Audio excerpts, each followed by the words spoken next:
Thank you for taking some time and joining us for today's thought leadership in the theme of Cybersecurity Month here in October. Here at Levity, obviously want to take a moment to talk about cybersecurity breaches and trends from 2021. My name is Paul Hager, Director of Solutions here at Levity.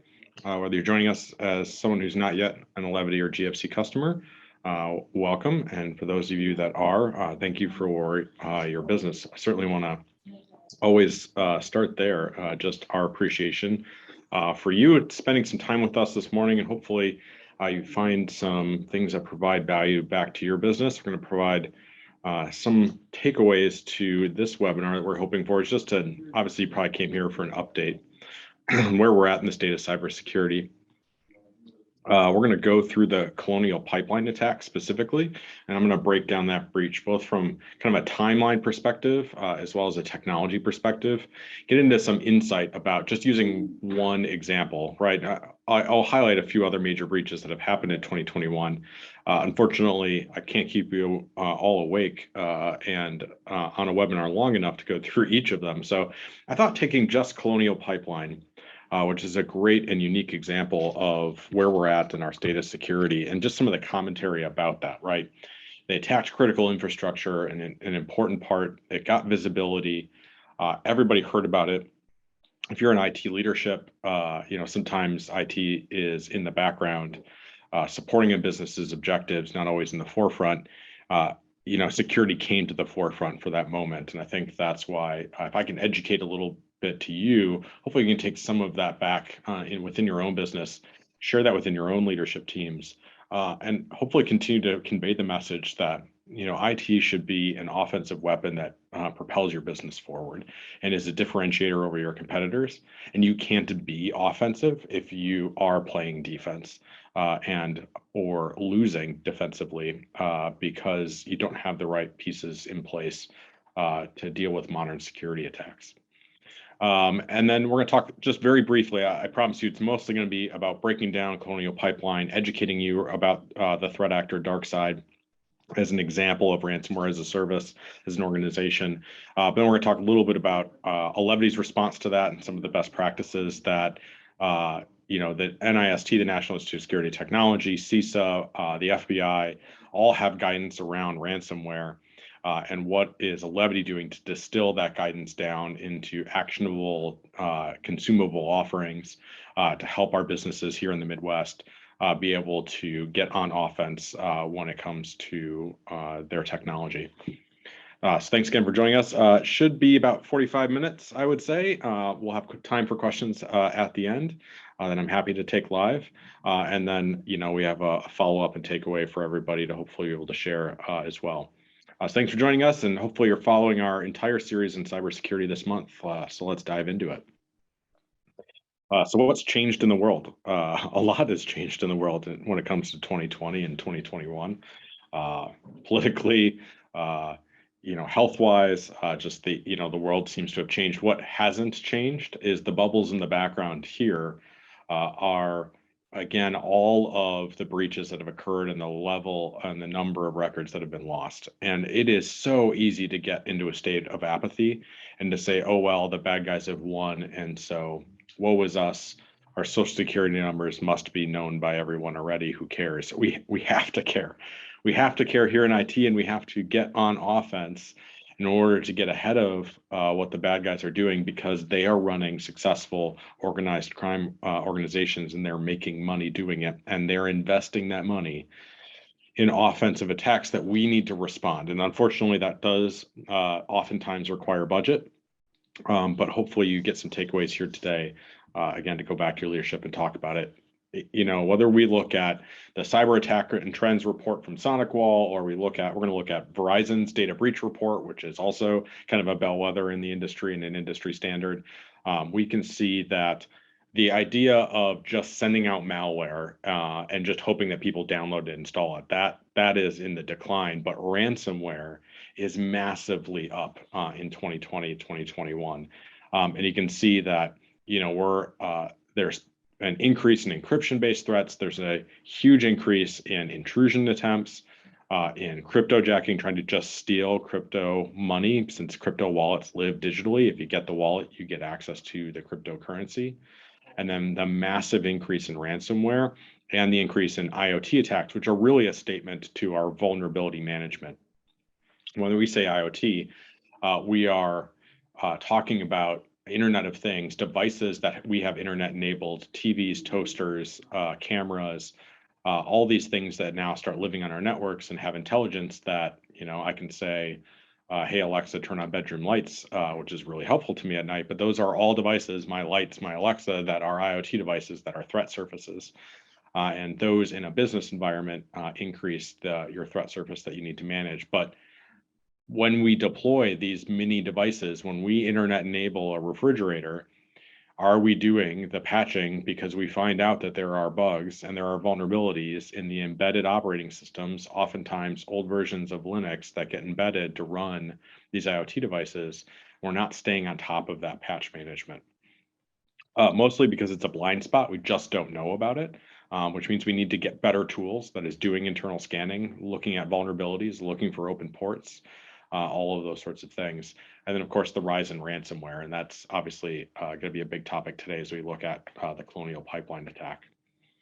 If you're an existing Levity customer, these are probably things you've seen from us before. This is from Verizon's data breach report. Overall, there's been a 96% increase in data breaches. 47% of organizations say that they're able to address most or all of their security alerts that they receive in a single day. So this is kind of a new statistic. So now we're saying breaches are up. People have been investing more in security. And we've, I was just out in the field meeting with people in person again, which was lovely, in the last couple of weeks, and met business after business that said, okay, our insurance company has required us to go get, some sort of internal logging system, some sort of SIM or log file management. And so we went out and we did that. Okay, great. Who in your team is correlating that data, comparing logs from this device to this device, and making decisions about whether that's a breach event that you need or an incident that you need to respond to? They go, well, we don't have the staff for that. And so that's what this 47% represents, that we are now putting in systems, which is good, but we don't have the people power to go respond to that, and or we're not distilling those security alerts down enough into actionable items. The response time, it's not a matter of if, it's a matter of when it comes to cybersecurity, and it's all about your ability to respond. And that's really what Colonial Pipeline missed, and it wasn't 315 days. According to FireEye, who was brought in after the event, the attackers got in, roughly a week, just over a week before the ransom went up. So they weren't in there for 315 days that we know about. They weren't using a SIM. So this is all conjecture based on log files that they were able to replay from firewalls. But the reality is they don't know. In most cases, the latent time inside of networks is often definitely over 80 days. And it only gets noisy at the end of the attack vector. 92% of businesses are recognizing that they're not ready and that they have a cloud readiness gap, meaning that from a security perspective, we have instilled so much in cloud, and so now we assume we are protected when we go to the cloud, which is true. The cloud does offer some additional security protections, or you're able to outsource security to like a Microsoft and their Azure Sentinel tools and their entire security team, but it's still on you to detect bad logins or anomalous logins or deploy MFA. I can't tell you how many people we still meet that do not have MFA across the board, not just in Office 365, but need having MFA on anything that has administrative access. And many of you on this call hopefully have taken a step to MFA across everything in cloud, which is true and good and an important step. But it is starting to need to be everything. And your next cyber insurance renewal, in addition to being 30% more expensive, according to the data that we see and what we're seeing in the market with our clients, now it's going to be substantially more expensive, but the requirements are starting to get serious. It's not just okay to say that you're doing patching and you've got antivirus. Insurance companies are having to pay out on some of these ransom attacks, and they're not paying out $3,000 or $300. They're paying out $3 million. And because of that, they're going to ramp up the requirements from a cybersecurity standpoint. So you can't have a readiness gap. You have to get MFA across the board in the organization. There are some standards that we've known about that we've held off, I think, at times because we know our end users won't like them or won't easily adopt them.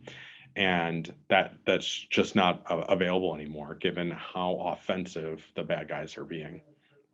And then this last piece, which I think anybody who's in the IT space now can certainly appreciate, 41% of businesses say that cyber resilience is not improving because they are losing skilled staff or can't find skilled staff when it comes to cybersecurity. This is where we're at. The IT industry is at an all-time low for unemployment, particularly in the markets that we work within, where headquarters are in Madison. It's an extremely tight market. So there is definitely a land grab for talent. And I think we're going to do other thought leadership series. We're going to have some stuff coming up on not only our security fabric that I'll talk about later, but some changes coming from Microsoft. I think a lot of that is in reaction to the cost and price to acquire and maintain top level technical talent. But in a lot of our small to mid-size customers, the ability to hire a set of full-time security staff just probably won't fly. You don't need full-time security staff. You need fractional access to it, which is obviously a big part of the value proposition that we have.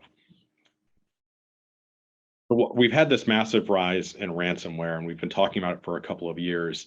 I want to highlight a few things about the ransomware industry, because it's really an industry in and of itself.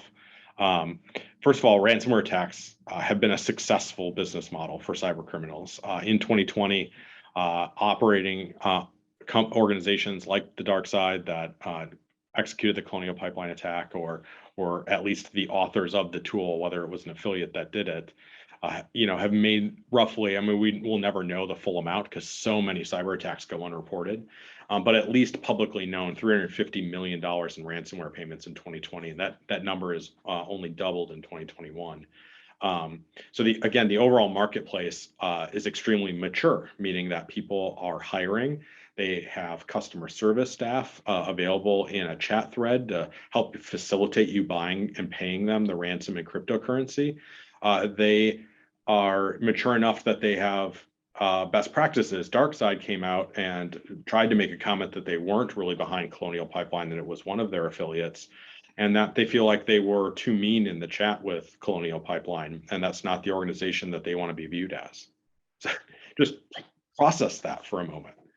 This cyber criminal organization wants to make sure that the marketplace has a positive experience in paying their ransom. It's entirely financially motivated, and they make that very clear. The dark side does not play political games. That's why the Colonial Pipeline attack is a weird attack for them, because it got too political, right? Because that was a part of critical infrastructure. And so Biden and the administration had to get involved, and it got too governmental. It also makes it too noisy, too risky. You'd rather make a whole bunch of $250,000 ransomware payments from companies that will never talk about it and never report it because they're too small. And when I say small, I'm doing air quotes in front of my laptop, because small could be a 600 user organization. If there's no reporting requirement, we tend to hear in the news about the Colonial Pipelines of the world, but a lot of small and mid-sized businesses definitely take that on.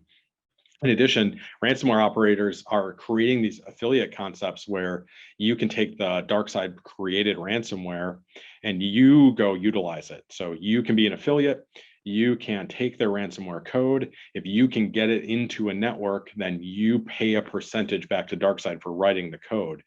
And so what we see here is kind of what we saw in the credit card industry and the skimming industry, is what I used to call it, dumb criminals are the ones you catch at the end. The dumb criminals are the ones that actually take a stolen credit card, go to a store and try to buy an iPad in order to sell it on Craigslist and turn that back into cash. The smart criminals are the ones that hacked in and got the credit card numbers in the first place, resold them for $8 to $10 online in the dark web, got their money and got out of it.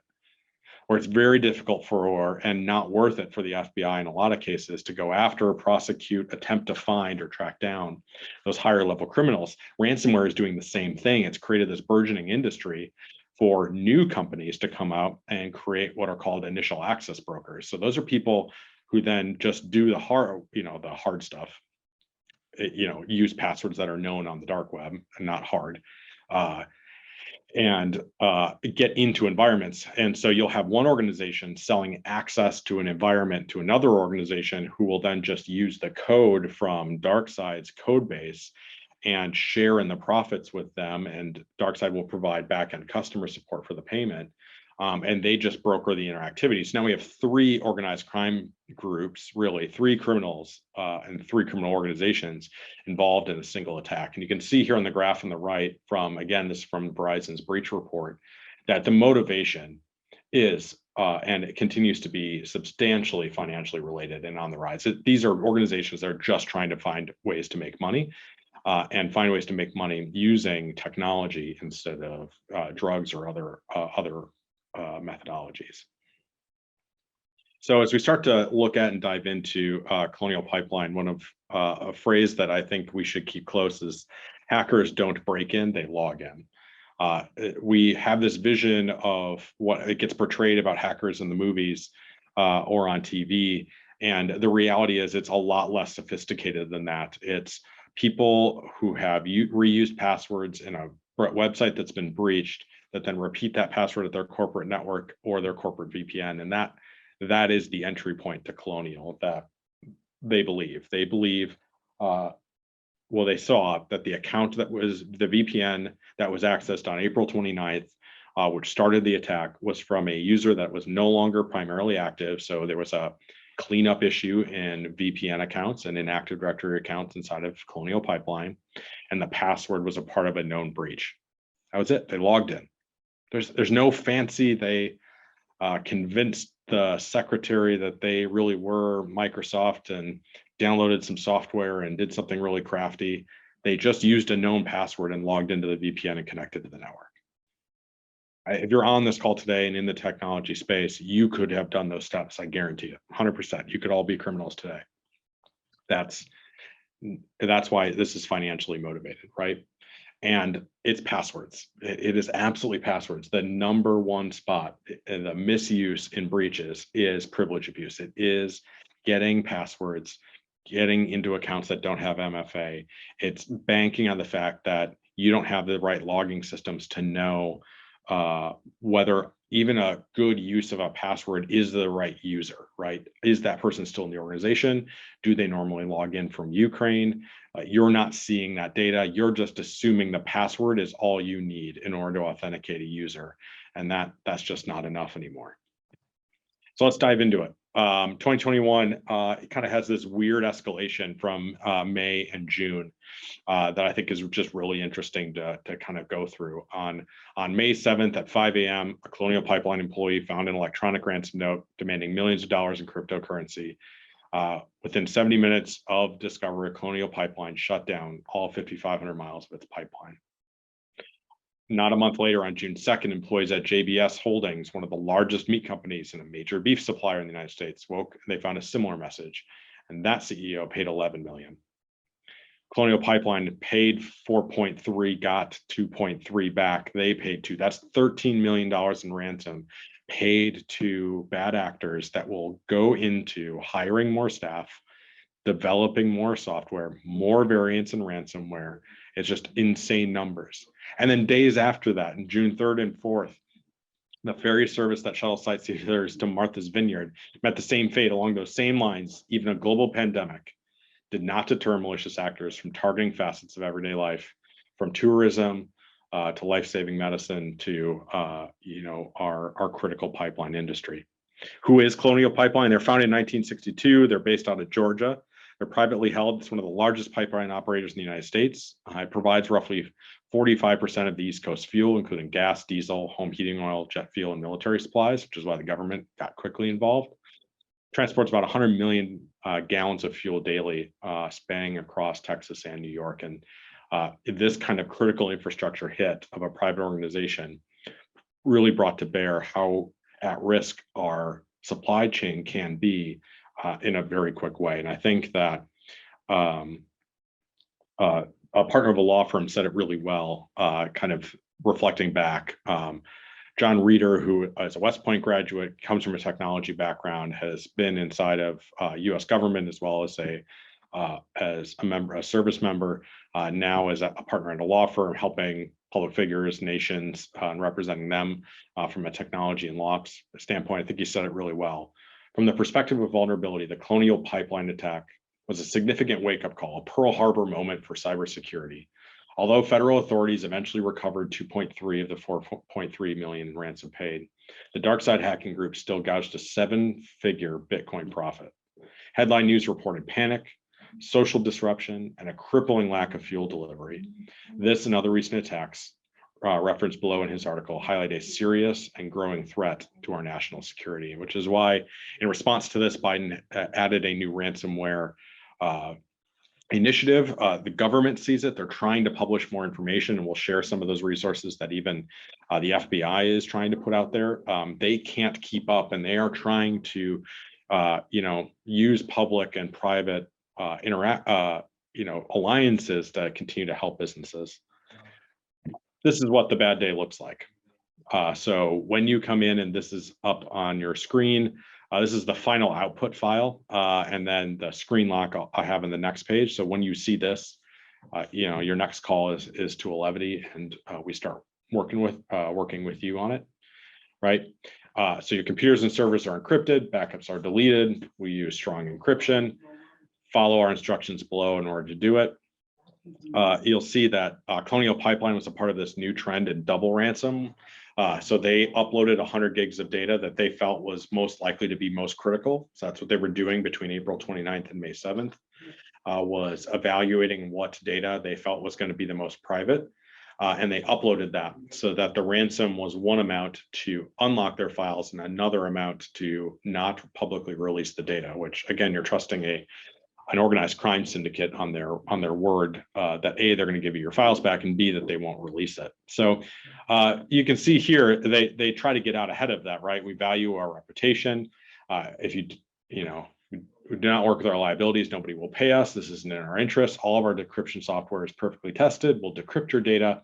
We'll also provide you support in case of a problem. We guarantee you to decrypt one file for free. Go to this website and contact us. So they tell you to go download the Tor browser, which is how you get to the dark web. Don't download it. Don't put it on any work machines, please.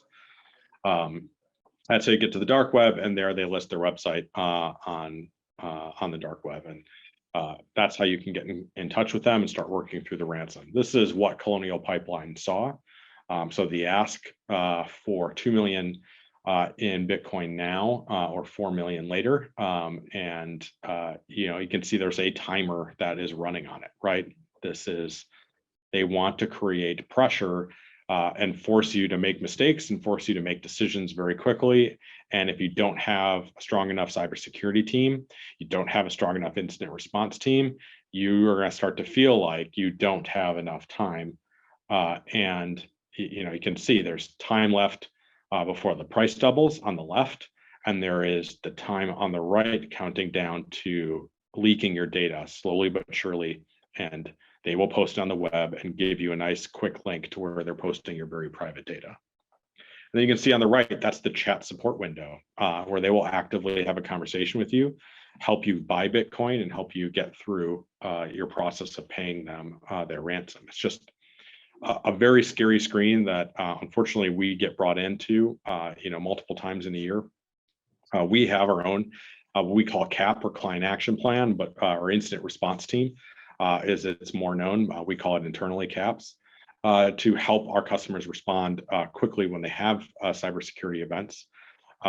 We hope that they don't, and we believe that we have, and we'll talk about our security fabric that we think does substantially prevent any risk of having a cybersecurity event. We often find, though, that our customers say, we believe you, but I can't get that budget, I can't get that passed or through, maybe today will help.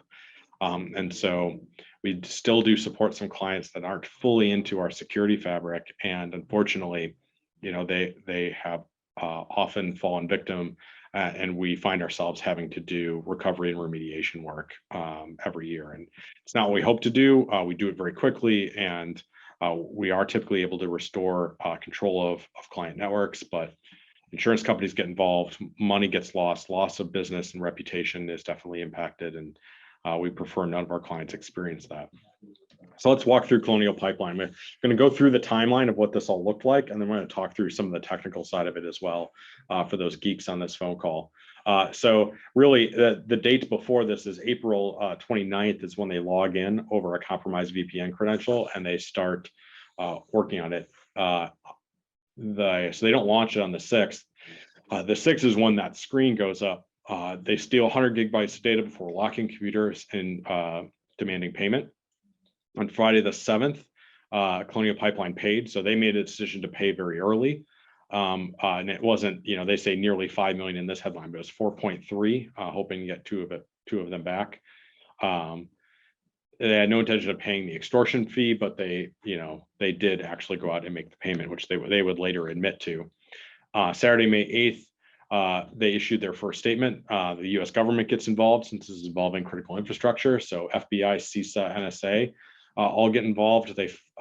Because they got involved and got to bring their resources to bear to it, they were able to track down some of the key servers being operated by the bad actors, which had an impact on them. And clearly it told the dark side that this was going to get way more visibility than they ever really wanted to have happen.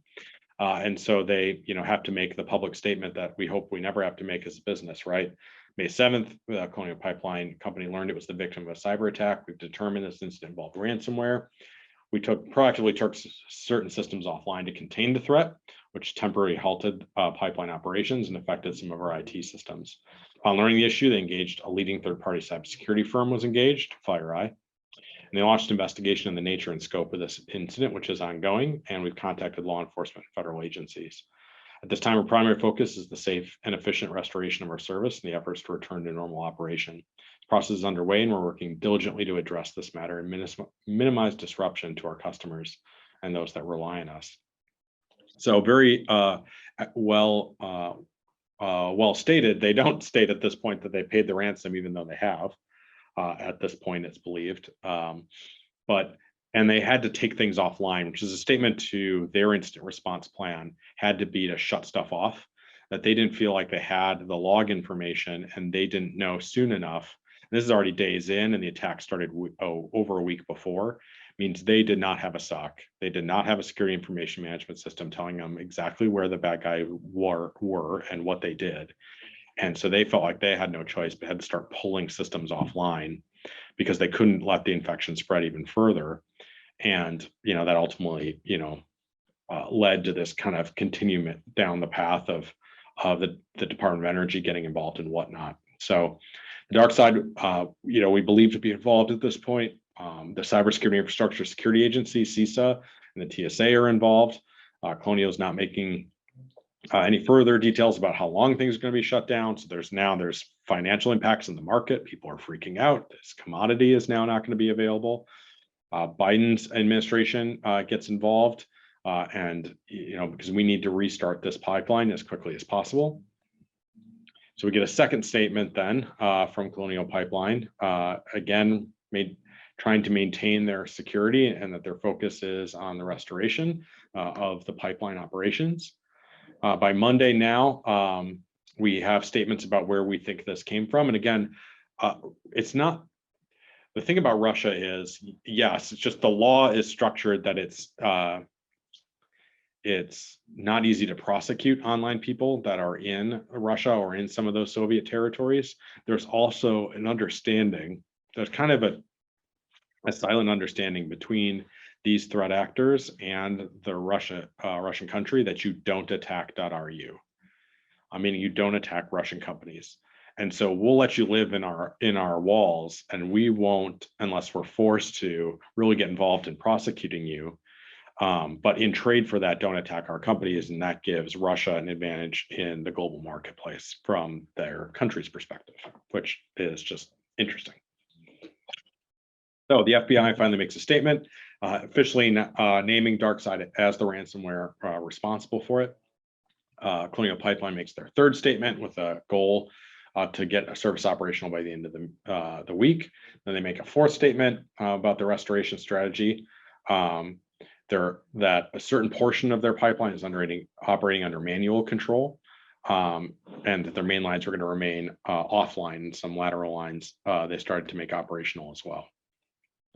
CISA and the FBI issue on the 11th cybersecurity advisory about the dark side ransomware and the associated risk mitigation strategies. And this is worth checking out what CISA has said about this and kind of their mitigation. I have in this presentation the official list of what CISA says all businesses should do in response to Colonial Pipeline, and you'll all laugh because I would have had to make 100 slides to fit it all in. So I put it on 2 in the world's tiniest text just to highlight how much modern internal IT departments need to do to keep up with where the bad guys are at today. May 12th, we finally have restarting operations, and the afternoon of May 12th, we see panic buying of gasoline from people. We finally see their website come back online. There's obviously delivery delays, and that has an impact to get fuel to hospitals, to backup generators, to a bunch of critical infrastructure. And then we find out on June 7th that the United States has recovered a majority of the millions of dollars, which I guess is somewhat true. They got 2.3 million back of the 4.3, according to this. And we have an admission that now that they did make a payment on May 7th, way back at the beginning of this attack. So that's where we're at, from a really bad day that started April 29th, that wasn't known about as the bad guys learned the network, moved laterally within the network, and then ultimately until June, and it cost millions of dollars. And that's just that ransomware payment, not the financial cost of not being operational, and not the toll that took on the U.S. economy and many other businesses, and really exposed what our risks are. So again, the Cybersecurity and Infrastructure Security Agency, or CISA, in that release, talk about who the dark side is. They're a ransomware as a service group. It's an organized crime group. It utilizes a more advanced affiliate program where, again, they are the authors and they are the back-end developers and support team for the software. But they leverage affiliates, lesser criminals who are out there hammering at known passwords in the dark web and using those against customer IPs.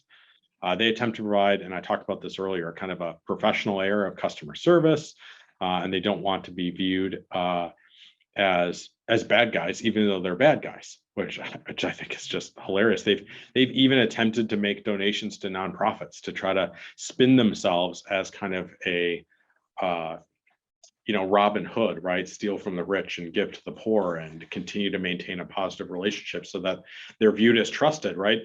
Their statement in their text file that I showed you earlier is true, right? If you believe they are so bad that they're never going to give you your data back, then you'll never pay the ransom. And they're not there just to ruin your business. They're only there to ruin your business if it results in the financial gains that they want as their output, right? So they basically have a PR team, and they do this all via the dark web, again, in the Tor network. This is just one example of a threat actor. There's 29 to 40 threat actors at the size and scale that DarkSide is. Then we have these spin-off groups, and whether it's DarkSide or we attribute them under a different name, really we have a fairly small number in the grand scheme of things of very large, successful ransomware as a service organizations. And it is unfortunately kind of like Amazon's wild success bred affiliate programs for small businesses to spin up and use their marketplace. The rise in ransomware, I believe, is directly related to folks like the dark side becoming the Amazons of ransomware. And they are then taking that information, or taking their scale and size, and creating small businesses of criminals. So criminal small businesses, high growth, small organizations that are leveraging the technology and platforms provided by large organizations and getting those into the market and expanding the reach. And therein we have small businesses attacking small businesses in reality, but leveraging the resources of much larger organizations. And that's why it's on the rise. And that's the message we have to get across to our organizations, that These aren't just webinars like this are not just scare tactics. They're not attempts to put fear into people so they buy new firewalls. It's to say there are real things going on that we see in the industry. There is real change happening, just like we saw when Visa and MasterCard got shut down for using online transactions in the dark web, this shift to cryptocurrency, that protection in money laundering created a rise and a boom. We're seeing these affiliate programs, and the success of ransomware in 2020 and 2021 is financially fueling an even worse 2022 coming down the road. And so doing the same things while the bad guys are advancing and getting more money means that you are on a treadmill that's moving backwards when it comes to cybersecurity. And that's just the truth of it as we see it in the industry. It's why we're passionate about what we are doing here at Elevity. It's why we are named Elevate and Security combined. It's we know that this is the battleground that we need to face, and we need to help businesses here in the Midwest. So I thought for a moment it'd be valuable. I know we probably have some technical folks on this call, and we probably have some business leaders on this call as well. So to the business leaders, hopefully that information was helpful, and I promise I'll come back to strategy.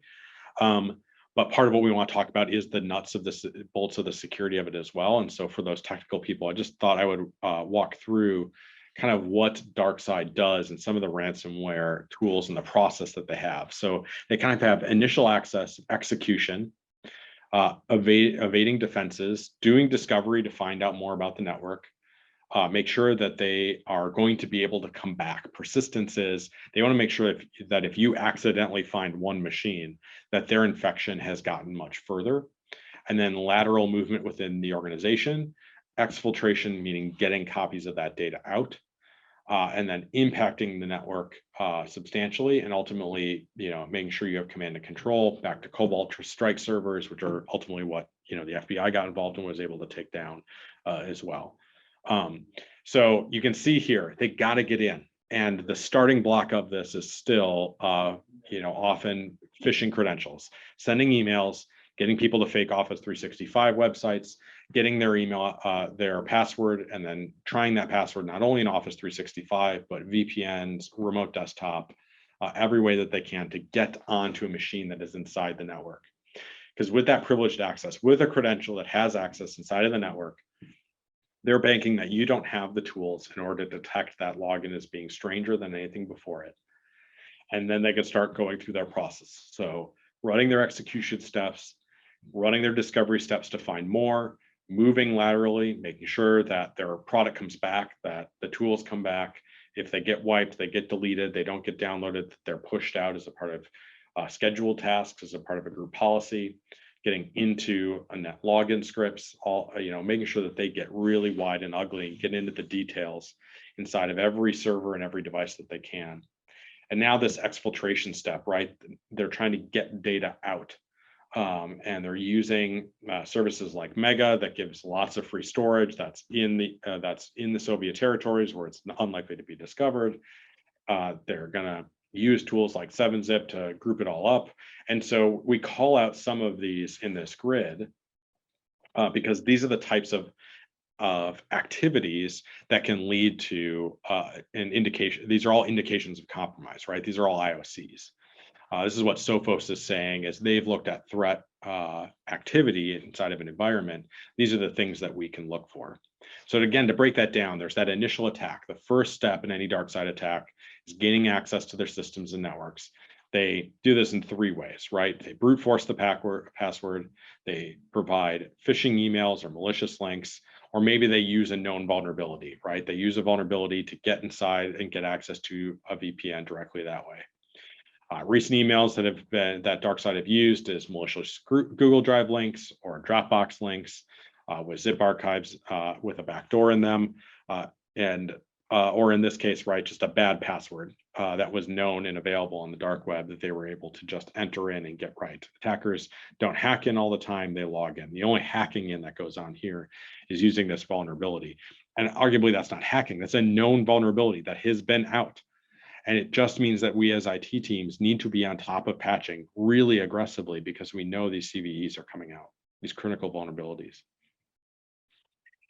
So they need to get in, right, and create persistence within their systems and networks by using command and control software and infrastructure, downloading using things like TeamViewer, PuTTY, et cetera, using backdoors that support key logging, meaning they're grabbing screenshots, they're grabbing your actual key entries to get additional passwords from additional users, executing these commands in .NET. And again, they're using these backdoors to click on malicious links, often from links in phishing emails. And then they're going to check that operating system. They're going to make sure that the language is set to English, that they are US-based IP addresses, that they're coming from, all of those sorts of things. Because malware, they won't install on Russian devices, kind of going back to the don't attack REU methodology that we talked about before. Then they're going to install the software itself. They're going to need privileged access. They're going to use PowerShell. They're going to download and execute the code. They're going to escalate their privileges using known vulnerabilities or Mimkats, a credential harvesting application, once you're inside. They're going to use LSAS to check memory dumps and memory files inside domain controllers that find domain admin users and passwords. Again, we're inside this expanding phase where they're escalating and getting inside of the network and escalating their privilege, moving laterally. And then they get to encrypting and exfiltrating the data, right?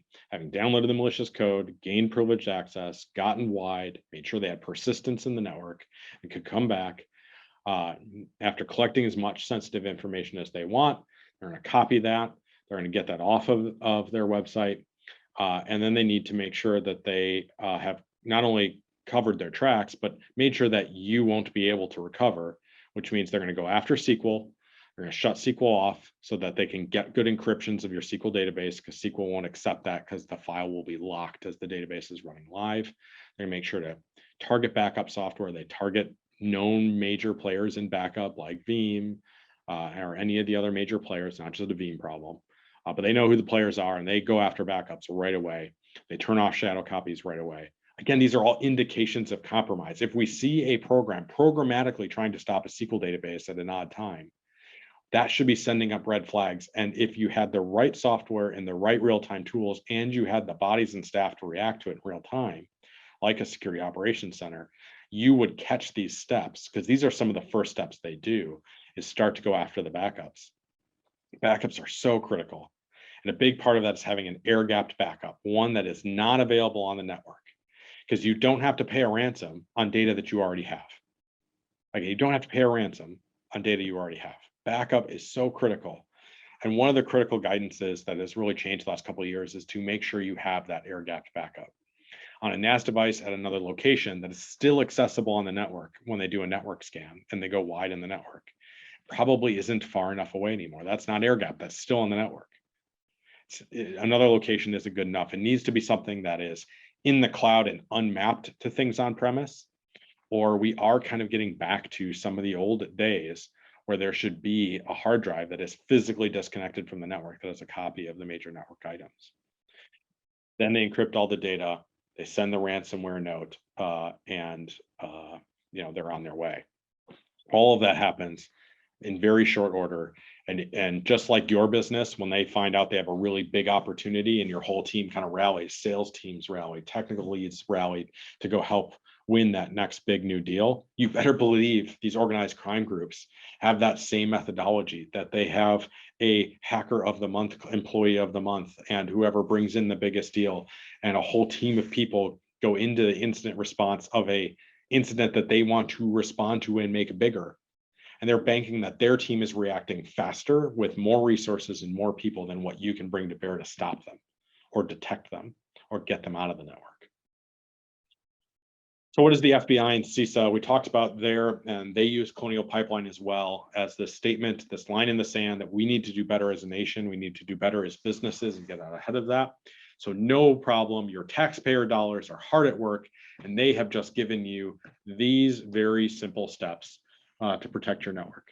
No problem. You just need to go through all 30 of these, right? Okay, so require multi-factor is at the top. Preventing phishing emails from ever reaching end users, implementing a training program to simulate phishing and spear phishing, filtering network traffic, updating all your software and systems and making sure that's done on a regular basis, limiting access to network resources, particularly around things like remote desktop, making sure that you have advanced anti-malware programs, watching it and implementing a process to prevent execution, disabling macros, use application whitelisting so that when 7-zip tries to run, 7-zip is not an authorized whitelist for solutions. Just monitor all of your inbound and outbound connections. Deploy signatures to look for and block inbound connections from Cobol Strike servers. Implement robust network segmentation to make sure your network is segmented so that people can't move from one network to the next. Organize assets by logical zones and prohibit access to that. So this is DMZs for any externally facing server. You need to test these controls manually. You need to implement regular backups, make sure backups are regularly tested, that they're stored separately. Maintain gold images of critical systems to assume you will need to rebuild your systems at some point. Retain copies of your backup hardware. Store extra copies of your code. Ensure user processes and accounts are limited through user account control, privileged account management, get rid of old systems.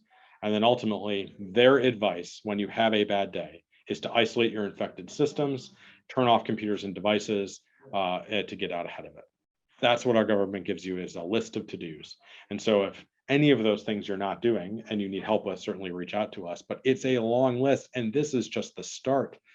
They have a over 100-page guidance document on what you need to do to prevent and protect yourself from ransomware. And we find most organizations are not going to be able to keep up with that volume and the amount of work that needs to go into staying on top of cybersecurity.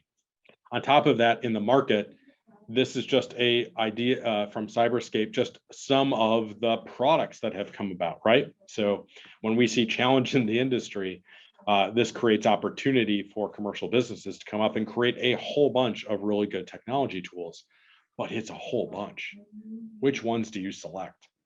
How do you work with them? How do you tie them all together? And that's, again, the value that an organization like Alevity should bring.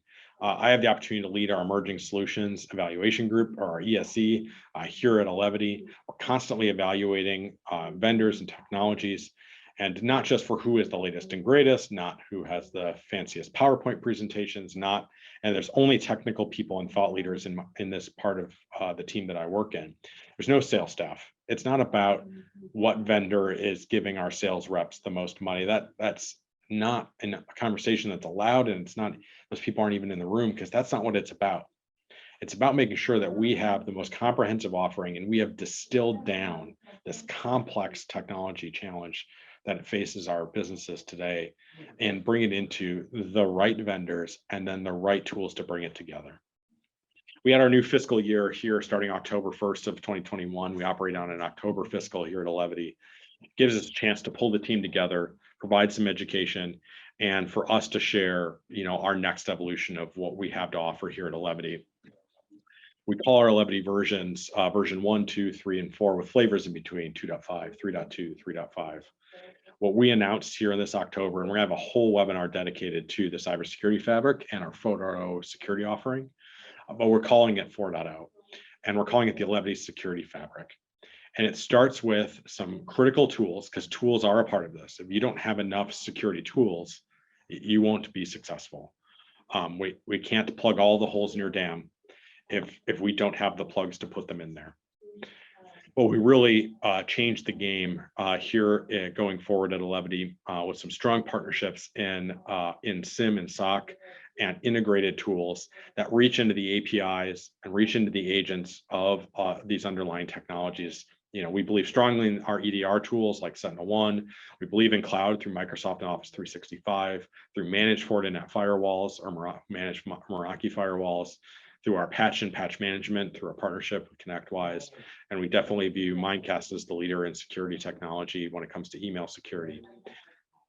I listed off 5 great organizations with great niches in security, and that's what they are. They are their lanes, and we like them because they are best in breed. SentinelOne doesn't try to train you on cybersecurity. SentinelOne puts every R&D dollar into making the best enhanced detect and respond tool possible on endpoints and servers, and we appreciate that about them and their approach. Same with Mimecast. Every R&D dollar goes towards protecting the edge of the network that is email, and making sure that there is a email security gateway that ensures continuity and security at the edge. And prevents phishing attacks to the best that they can, prevents impersonation attacks, and we believe that they're the leading tool. Sentinel-1 and Mimecast don't natively talk to each other. Those are different companies and different cybersecurity paths, plugging different holes, right? So now we've created a layer in our security fabric that looks at the logs of all those tools from all those partners and some additional partners. If you're in our mid-market group and maybe you're not on Fortinet, maybe you're still on SonicWall, or you have a different edge security vendor, that's okay. We can still gather log files from that. We can still put our intrusion detection system from Levity in place and correlate all of the data the FBI is asking you to do, to look at all log traffic, to look at traffic maybe attempting to connect to Tor browsers or to Mega or to any of these known indications of compromise, but that can see the full picture. That can see that email coming in, that Mimecast gave it a pretty high risk score, but still passed it to the end user, that the end user clicked on a link that should have gone to the US, but actually went to a foreign country, that the firewall and your Fortinet sees that connectivity. And then ultimately the payload gets downloaded onto that end user's machine. Sentinel-1 sees that payload download and start to interact with the shell at the command line level. As they start to do their lateral movement, Sentinel-1 flags that and correlate all that activity in very short order. The threat timeline that we see in the Levity security fabric, as an example, is we get a notification of a use of a credential that is valid, but from a abnormal location in an abnormal path, that through Office 365, accessing a mailbox, and they haven't gotten any further than into the mailbox, haven't started launching payloads yet, haven't started compromising the network yet. Within 10 minutes, our SOC is on the phone with us. We're turning that around. We're immediately taking action, even if it's after hours. Make sure we change the credential of that end user, turning on MFA, and preventing the attack from spreading further. And then we can look through the logs, because our security fabric now is going to log data from every one of your devices that can give us log data in this program. And we can replay logs and find out and come back to your business instead of, okay, I think we got it. I think we got it within 15 minutes. We are sure that we got it. We know exactly what account they compromised, what machines they attempted to get into, what servers they attempted to contact, and we are confident that the bad guys are outside of the network.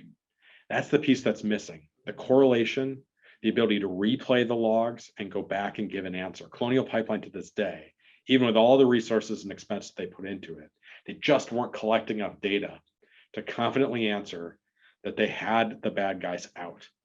And because of that, they left their business shut down, and they left millions of people without access to energy because they weren't confident in their cyber response. And that's why you need to have what we think is the most layered approach to security available. Making sure that we're protecting with security awareness training, multi-factor authentication, and enhanced detect and respond.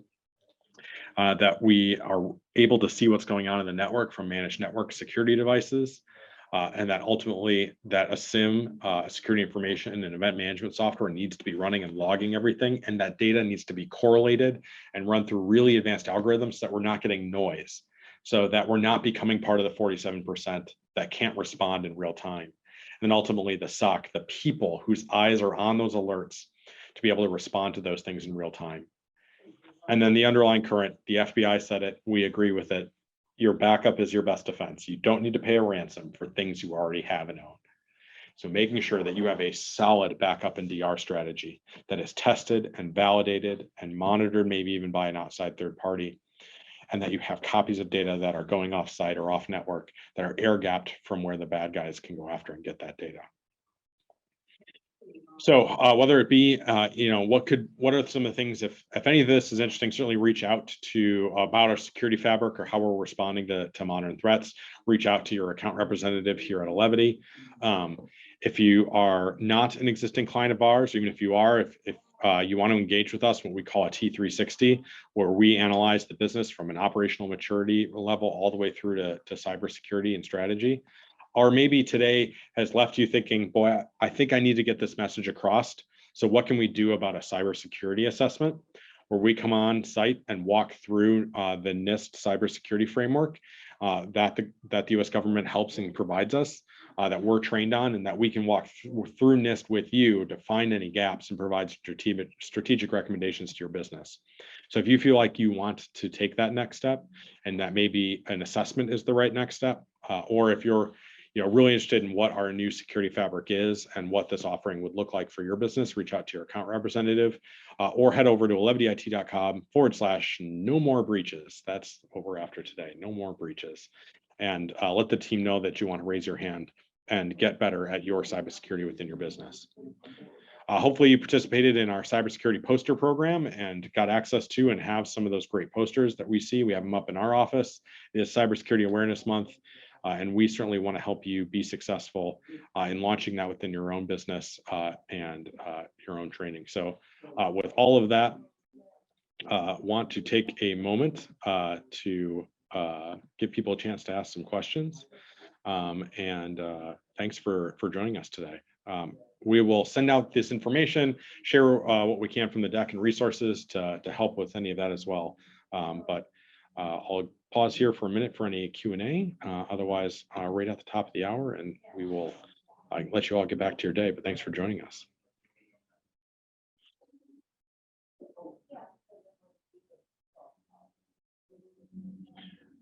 All right, not seeing any quick questions, but again, thank you for joining us today, for always looking out for our coffee breaks on every other Friday, as well as our once a month thought leadership series. Thanks for joining us, spending some time with us here at Levity. Hopefully you found some of this information valuable and that you can take it back to your own business to help protect your business from the next cyber threats. Thank you for joining us and have a great rest of your week.